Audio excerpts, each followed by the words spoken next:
Zaman hayır olsun saygılı dostlar. Ben Kapuşu Nadejda, Kıpçan Boris Yanakoglu'nun adına liseyinde öğreniciyim. Sana ana dilim başlarım. Автор Тодор Занет, şiirin adı Sadi Halkım'la birlikte. Ben yaşadım, yaşarım, yaşayacağım. Sadi Halkım'la birlikte. Yerde, gökte, sonsuzlukta. Yıldan yıla, günden güne.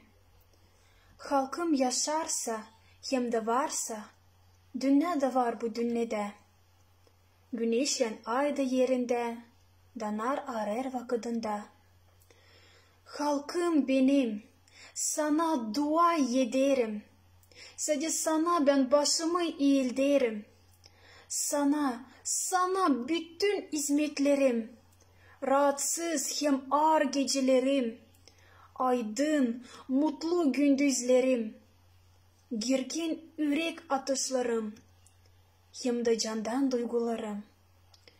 Sen varken bu evrende, benim de var yerim.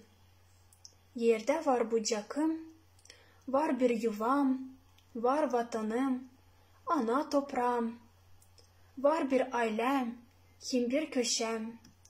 Sana hizmet eden uşağım, hem var sana yanan ürem. Sen varken bir şey olmaz. Kimse beni dişçe koymaz.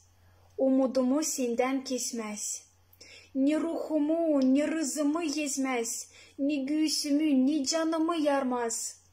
Sana da toz konmaz. Bana hiçbir şey sahibi olmaz. Zira sahibimsin sen. Halkım, yanar sönmez o ateşin. Senden gelir salt yemirim. Ben hazır o askerin.